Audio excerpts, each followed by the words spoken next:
Hello students, welcome to Unacademy platform. This platform provides daily live classes, structured courses, live test quizzes, unlimited access on subscription. Okay, you can also download the app which is available on Google Play Store and also Apple App Store. This is about me, and this is my Unacademy profile link, and this is my Telegram link.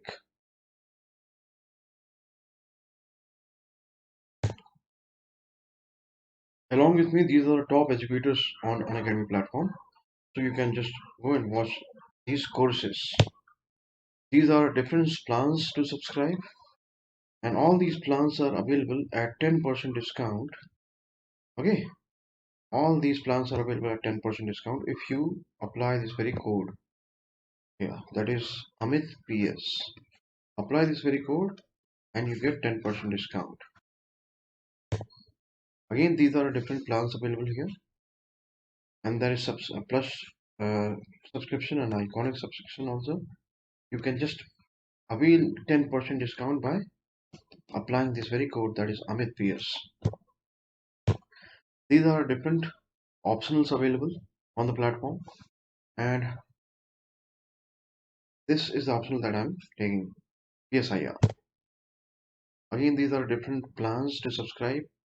They are of different durations. You can select according to your requirement. All these are available at 10% discount if you apply this very code, that is Amit PS. Okay, coming to the lecture part. Now, after finishing Prince, okay, the most important work of Machiavelli, we are going to study his important work, that is Discourses. And here in Discourses, you find the classification of the forms of government. Okay, now in Prince, you have seen that Machiavelli is advising or coming out with the advices precisely or mainly for the preservation of state. That is his main concern, preservation of state, and that is advices are for whom? For the prince. And prince in that sense is what? Prince here means ruler. Okay. Now in Machiavelli's political thought, two broad systems of government are visible. So in Prince, you have seen monarchy or absolute government. Their prince enjoys absolute power. And now in the Discourses, that is the second book, there is a republican form of government that Machiavelli is advocating. Okay, so Machiavelli's political thought, that is why it is being divided into two broad system of government. The first is uh, that favors monarchy, and the second favors republicanism. Okay, republicanism. Okay, now see, according to Sabine is a scholar, okay, of political theory. According to Sabine, his judgment, Machiavelli's judgment, were swayed by two admirations. Okay, for the resourceful despot and for the free and self-governing people, as which was not consistent. Okay, so Savan is saying that judgments are swayed by two administrations, and this shows inconsistency in his thought. So that is the charge of Savan, that there is a kind of inconsistency in the thoughts of Machiavelli. Okay. However, another class of scholars do not agree with this view. Now, according to Sabine, when Machiavelli proposes or two kinds of system, or he seems to be favoring two kinds of system, first monarchy and second republican form of government, then Sabine reads it as inconsistency. But there is another class of scholars who are going to have different opinion, and you will realize that the view of this other class of scholars is actually more correct. Okay, so more than inconsistency, it is actually the preference, the choice, which is going to be different for Machiavelli is going to be different with the change in the set of population. Okay, so that is something that you're going to realize uh, within few minutes. So, however, another class of scholars do not agree with this view.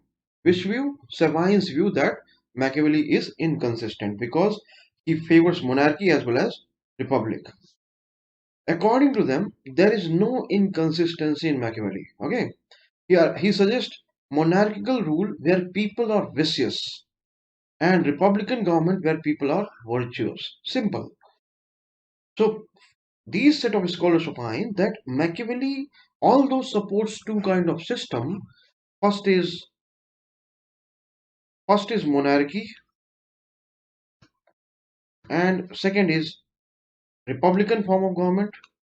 And you know that in republic the head of the state is elected. Okay, head of the state is elected, and in monarchy you know that it is about one king here. So Savine reads it as inconsistency, but another class of scholars, they say that there is no inconsistency here. It is just that when Machiavelli suggests monarchy for a system where people are vicious, they are of bad character, and in republican form of government when people are virtuous, that they have good character and behavior. Okay, so the behavior and character of people is good, then he is favoring republican form of government. And if vicious tendencies prevail in the state among population, then he is going to favor monarchy, because ultimately his attempt is preservation of a state. Okay, so in this very situation, then when people are vicious, okay, they are of bad character, they are ready to revolt against anyone. They don't they are able to uh, they are ready to oppose any ruler, okay, for no reason. Then that kind of prince is actually required, okay, for whom he comes out with so many advices. But when people are good, when people have good character, good behavior, okay, they are of virtuous nature, then he is going to favor republican form of government. So if you see this if you see this with this very perception, then it would be clear that it is not inconsistency. See here, he recommended despotism mainly for restoring and preserving the corrupt state to ensure its security. As I told you, then when people are vicious, his prime concern becomes the preservation of state, and that is something that you will realize. Okay, if you have seen previous videos, then you will see that yes, it is the preservation of a state which is the prime concern here. Okay, that is the security of the state. Okay, preserving it from the evils of corruption and all. In his scheme, despotic violence is a powerful political medicine. Despotic violence is what? It is a powerful political medicine. It is actually an antidote to corruption, needed in corrupt state for special contingencies, but it is still a poison which must be used with the greatest caution. Okay, so despotic violence means violence which is being committed by a despotic ruler, and prince in many sense is actually a despot. Okay, so as has been, if he is going to follow the advices of Machiavelli, he is going to be a despot, a very vicious despot. Okay, so despotic violence, it is what? It is a powerful political medicine. As I said, that it is going to be an antidote for the corruption. So it is a powerful political medicine needed in corrupt state for special contingencies, for special emergencies. But it is still a poison. What is poison? Powerful political medicine तो है despotic violence, लेकिन ये तब भी एक poison ही है जिसको बहुत cautious way में use किया जाना चाहिए. Okay. He also believed that the state can be made permanent only if people are admitted to some kind of share in the government. Now, if everything is going fine, then he is not just favoring the Republican form of government, but he is actually proposing or favoring the participation of people in the affairs of the state. Okay, he also believed that the state can be made permanent only if people are admitted to some kind of share in the government, and if the prince conducts ordinary business of the state in accordance with the law, with due regard for the property and rights of his subject. Okay, so Here again, this is no consistency, as is the opinion of Sabine. Okay, so unlike Sabine, those scholars who give the reasons why he classifies the government and favors to seemingly opposite form of government, the reason is that in one class of people, one class of citizens,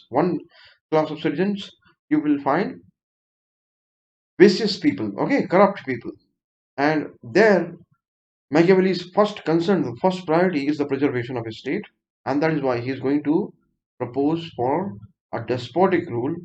Okay, not only that, a despotic violence if necessary to ensure that corruption does not destroy the state. Now we come to the evaluation part. So we are going to evaluate Machiavelli, okay, by uh, with the opinion of the scholars. Okay, so according to Savine again, Machiavelli is narrowly located and narrowly dated. You have got the question in UPSC also, where you needed to comment on this very statement, where Machiavelli is saying, Savine is saying that Machiavelli is narrowly located and narrowly dated. What is the meaning of narrowly located and narrowly dated? Narrowly located means his thoughts are not going to be universal, will not be universal, but are applicable only in a certain geography with certain set of circumstances. Because he is just responding to or trying to come out with the resolutions of the problems and the challenges which was very typical of his city state, that is Florence. And uh, maximum to the maximum it is going to apply only to the Italy, okay, the states in Italy. So that is what we mean by narrowly located. What is the meaning of narrowly dated?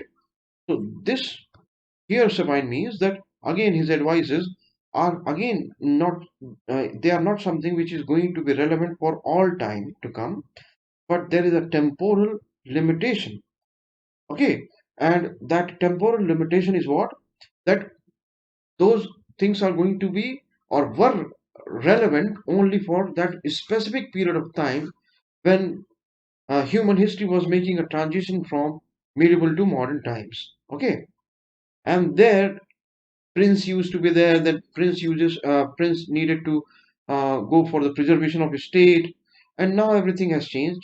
We have democracies, and we have democratically elected and installed governments which can be defeated, or those governments can be brought down by opposition if they are able to manage the confidence of the people. So all these things have changed, and that is why Savani is saying that he is narrowly located and narrowly dated. Now this is the reason why he is calling him narrowly located and narrowly dated. But is it really so? That is what we are going to find out. Okay. He was almost blind to the part that religion was to play in the politics of the next 2 centuries. Okay.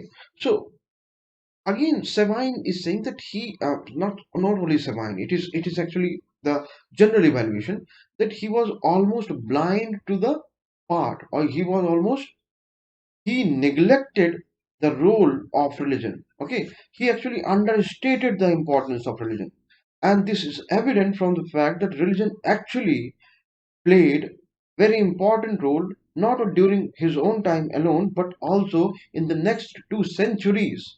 Okay, so that kind of the scholars or the critics say that mm, he must be having, or he is expected to have that kind of foresight that religion is going to stay for some time now.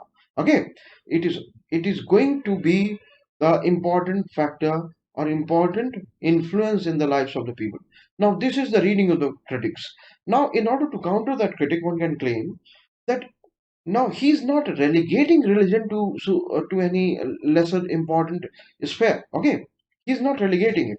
He is just saying that even though religion still holds a very important clutch over the politics, but that should not be the case. That is what Machiavellian position is. Okay, the religion should not hold the politics its hostage. Okay, politics should not be the vassalage of religion. Religion should not dominate over politics. This is what Machiavelli has said, as we have clearly seen in our previous discussion. Okay, So even this criticism is not very relevant, because Machiavelli is not denying the role of religion. Machiavelli is not saying that religion is not significant. Machiavelli is saying that religion should not be significant. Okay, so there is a difference. So it is not actually the lack of foresight of Machiavelli. It is a preference or analysis that he actually adopts so far as the role of religion is concerned, and concludes that religion should not play the role in politics or should not dominate the politics. Politics should not be guided by religious principles. Now, though Machiavelli talked about human nature, he never developed psychological basis for human behavior as provided by Hobbes. So then in the very next lecture you will see, or you will study about Hobbes. And what is being said here is this, that I told you through various statements of the Machiavelli himself, that what is the kind of perception that he has when it comes to human nature. Okay, so you saw there that he does not hold very good picture of human nature, and he considered it to be essentially evil, fickle, deceitful. Okay, all those negative adjectives are attached to human nature in Machiavelli's thought. The critics say that yes, that is okay, but what is your proof? On what basis you have concluded that human nature is evil or it is deceitful? Okay, or humans are essentially cowards? On what basis you have concluded? There you don't find the explanation in Machiavelli's thought. So he just concluded, okay, he has this preconceived notion of human nature being very bad. And this is also one reason why he is called narrowly located, narrowly dated, because he just saw the bad people around him, and he concluded that this is actually humans are all about. Okay, this is the actual nature of humans.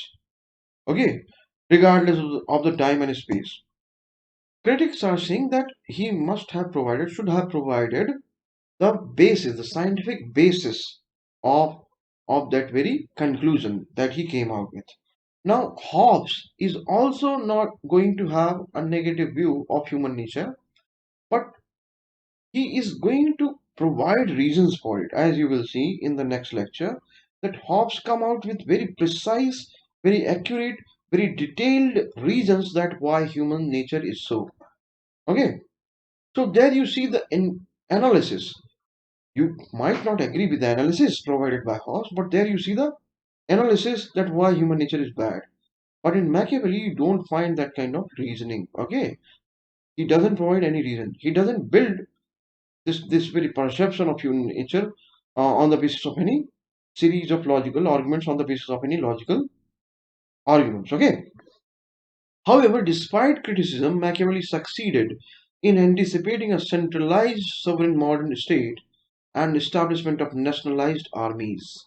Okay, so why he succeeded? Why do we say that he succeeded in anticipating, not actually establishing, but anticipating a centralized sovereign modern state? Why we can say that?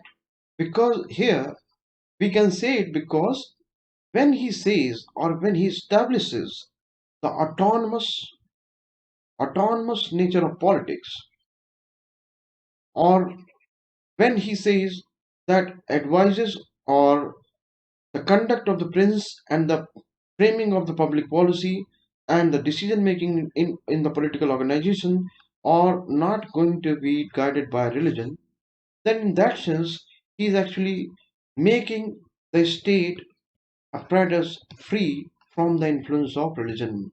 Okay, now what he is advocating is that religion is not going to dominate the sphere of state anymore, and that is why we are saying that he is actually anticipating a centralized sovereign modern state. Now, that is going to be manifested after the signing of the Treaty of Westphalia and after the signing of the Treaty of Westphalia in the year 1648. Okay, so now you understand the anticipation here, and the establishment of nationalized armies. Okay, and the establishment of nationalized armies. Why? Because if you recall, he opposes mercenaries. Okay, because mercenaries are going to fight for whom? Okay, for those who pay them. Machiavelli made a breakthrough from the tradition in his understanding of politics, religion, morality, ethics, statecraft, and human nature. Getting it? So he makes a breakthrough from the tradition in his understanding of politics. Okay, how politics? Because he is going to establish the autonomous nature of politics. Okay, which is independent from religion. How religion? Religion because here he's actually using or adopting the utilitarian approach to religion, where religion should be used, okay, and should not be the factor to guide or to drive our conduct. Religion itself should be used, okay, for solving the purpose or for preservation of state, but religion should not be the driving force. Then morality and ethics and statecraft. So with regard to morality and ethics, you know that he's amoral. Okay, he's not concerned about morals, and he have disregard for morals. Although not, although you cannot say that he is immoral. So he does not necessarily propose immorality. What he's saying that moral values should not guide the politics, just like religion should not guide the politics. Okay, statecraft. Okay, so everything for the preservation of a state. There you see how he concentrates on that very front. Then human nature. Now fickle mindedness, deceitful, evil, okay, coward. All these are the attributes attached to the human nature according to Machiavelli. Next, understand here. Every aspect of his teaching, whether secularization and amoralization of politics. How secularization of politics? Because politics that he's talking about is independent of religion. And amoralization of politics, again, political decision making is not going to take into account the morality or the moral principles or expounding the wickedness of the man. Okay, that is something which you find in his perception of human nature. His ideas were remarkably modern. Okay, why do we say that these ideas are remarkably modern? Now, this is something that you might take as a common sense, but understand the period that he belongs to. The period that he belongs to is actually a period where politics is being dominated, completely controlled by the religion. Okay, so these centralized city or centralized system of state that emerged, especially after the Treaty of Westphalia, that is something that we understand as common sense today, is not the order of the day during the time of Machiavelli. Okay, during that time, every state was dominated by religion. Okay? Religion actually dominated not only the state but every sphere of human life. Okay, he was an accomplished realist. A lot of evidence you have already seen, and this in itself made him a modern thinker. Okay, because before Machiavelli, although you do not have those thinkers in your syllabus, but there you will see, if you make a study of Western political thought before Machiavelli and after Aristotle, you see a series of thinkers who are theorizing and philosophizing on the basis of religion, or you will see the effect of religion in their theories and their philosophies. That is not something with Machiavelli, and that is why it is being said that he was realist to the extent that that in itself makes him a modern thinker. According to Sabine, Machiavelli's pessimistic view about human nature, politics, and more specifically about the role of church is because of his experience in Italy of his times. Okay, so as I said, as I earlier explained earlier also, that why Sabine calls him narrowly located and narrowly dated, because Sabine believes, it is the opinion of Sabine, that Machiavelli's pessimism, okay, about human nature or about politics and especially about church is only because of his immediate experience that he had in his Italian city state, that is Florence and Italy in general. Okay, or Italy of that time. Had he belonged to other time and space, his views would have been different. This is what Sabine has got to say. Okay, although you don't need to be agreeing. Okay, it is not necessary to agree to this very point of view of Sabine. You may find various things if you analyze him deeply, various things which are relevant cutting across time and space. Okay,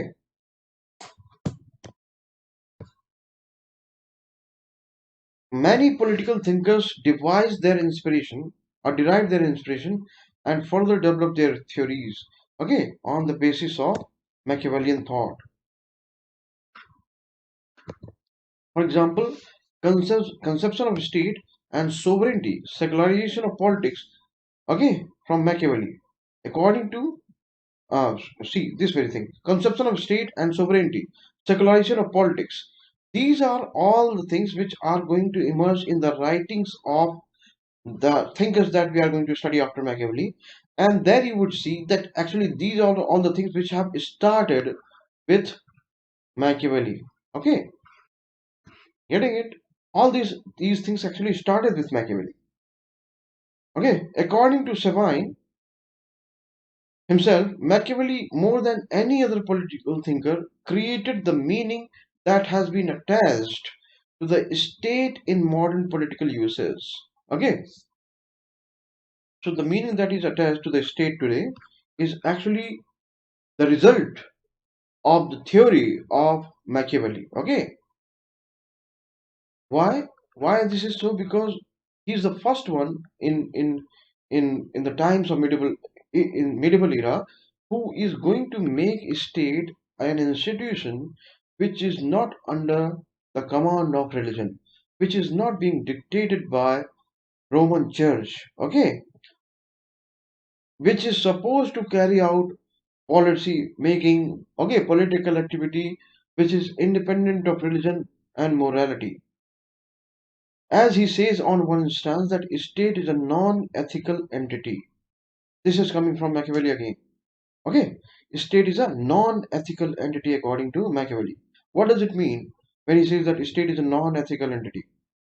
This means that state is not there to take care of the ethical principles. Okay, that is not the job of the state.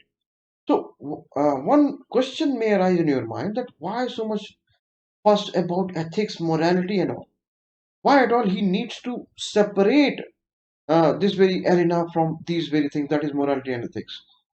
This is so because this question you may actually think on these very lines because you do not understand or you do not have the view that to what extent religion had control or had its control and domination over politics. And when I say religion, then religion also meant morality, ethics, and everything. Because in this very time, Europe has not yet witnessed the emergence of secular ethics. Okay, now in Europe you find the secular ethics. Actually, the whole ethical debate there is secular, it is not religious anymore.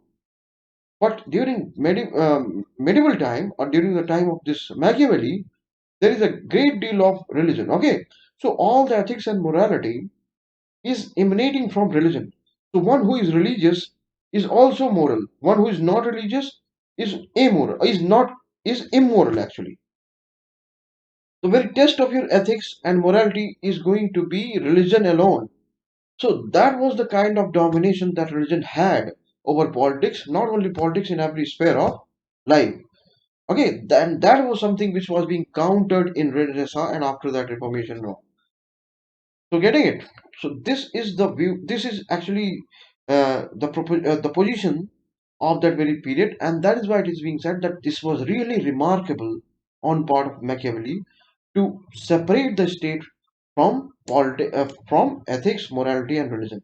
Okay, that is the job of the thinker actually to come out with such original thoughts. After centuries and millennia, they may become common sense, but the time when they actually emerged, the time when he actually thought about those very ideas, that makes it remarkable. That makes it significant. Okay, so that is what we are trying to appreciate in Machiavelli here. Machiavelli was the first pragmatist thinker in the history of political thought. His method and approach to the problems of politics were guided by common sense and history. Okay, this is something that we have seen in his theories. According to Professor Maxey, his passion for practical as against theoretical undoubtedly did much to the rescue of political thought from the scholastics obscurantism of the Middle Ages. Okay, this is slightly complex to understand, but only by the language. What Maxey is trying to say is this: that whatever Machiavelli is coming out with is not actually the philosophizing or theorizing without any practical significance. So he rescues the political thought of the obscurantism of the scholastic obscurantism from which this very political thought was suffering after the end of the Greek civilization, and especially with the emergence of religiosity in the political thinking. Okay, again, I would like to I would attempt to explain this. You can understand this very view of Professor Maxey by having this very thought about Machiavelli, and by recalling his advices, that he is not philosophizing on anything. Okay, so if you recall Plato, he is being mystical, he is being otherworldly. Okay, Aristotle also talks about so many things which seem to be otherworldly. Okay, uh, he is philosophizing sometimes without any practical significance. All that is actually absent in Machiavelli. I am giving you the example of Aristotle and Plato in this very case, although they are not the good examples to cite. The good examples are to be found in all those thinkers who were present after the Greek thinkers and before this very period, that is the period of Machiavelli. So, in those very thinkers, you find a great deal of religiosity, a great deal of religious philosophies involved even in the political thinking. Okay, and that is why, and that is the thing that Professor Maxey is referring to be scholastic obscurantism. Obscurantism is something which is not clear. Okay, so in case of Machiavelli, everything is precisely clear, crystal clear. The advices that he's offering is actually based on acute and deep study of history, but the statements, the lessons that he actually proposes are very simple and straightforward to understand. Okay, there is no obscurantism in his theory, in his thoughts. Okay, he is not there to philosophize about anything. He just comes out with conclusion. And the reason why he studies philosophy, why he cites history, is only to make his conclusions more and more authentic. And that actually made them authentic.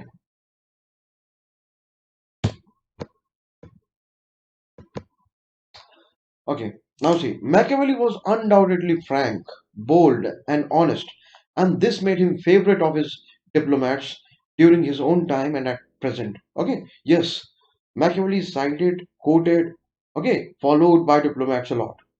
According to Skinner, once we restore Machiavelli to the world in which his ideas were initially framed, we can begin to appreciate the extraordinary originality. Okay, of his attack on the prevailing moral assumption of his age. Okay, so what is so original about Machiavelli that Skinner is pointing out?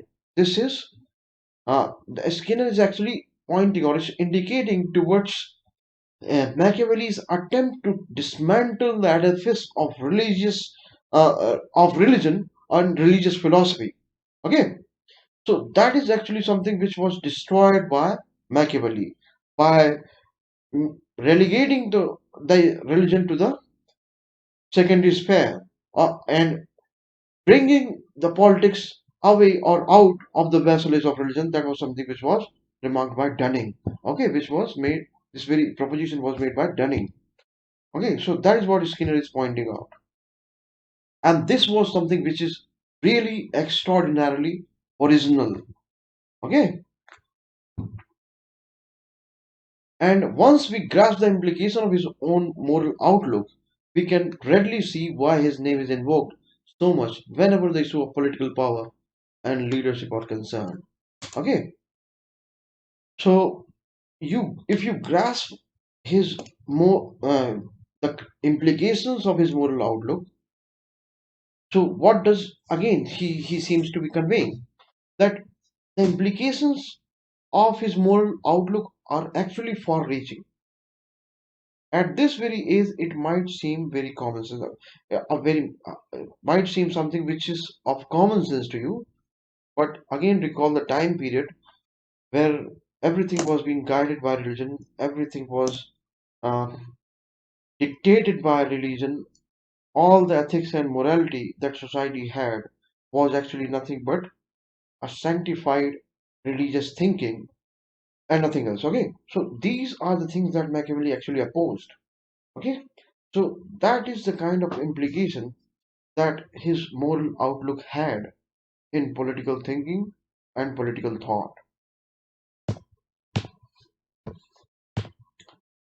Okay, so what is the relevance of Machiavelli? On what occasions you will say that Machiavelli is still relevant or has been relevant? You can see here. Okay, so his ideas of secularism. I told you if you want to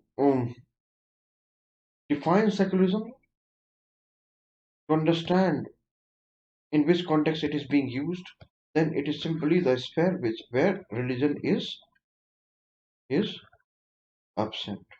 Okay, republicanism, that is to be found in his second work, that is discourses, and preservation of state, for which he is actually suggesting the prince to preserve the state at all cost. Okay, even at the cost of his soul, if you recall the debate there. When replaced with national interest, we can find Machiavellian ideas in politics like protectionism. Okay, now why Machiavelli is relevant here also, because national interest is something that we actually talk about at present time, is something you can see to be present here in his emphasis of the preservation of a state. Okay, and now again, if you recall the debate that emerged with the uh, withdrawal of the globalization, or this very whole debate of protectionism, then you again can contextualize Machiavellian thought here, and you can see that all the measures which are being adopted for protectionism or in the light of protectionism are actually being guided by the same philosophy or the uh, eh, uh, same intention, that is the preservation of a state or fulfillment of national interest.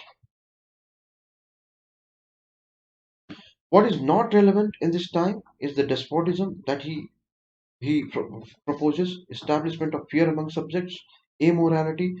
Okay, there can be a debate whether immorality is relevant or not. Okay, neighbors are natural enemies, but again, politicking or the real politics that you will study, or the facets of that is to be studied in a political theory. There might be scholars who still consider neighbors to be natural enemies, and same kind of thinking. Okay, you will find or you will find the facets of this kind of thinking when you will study Kautilya. Okay.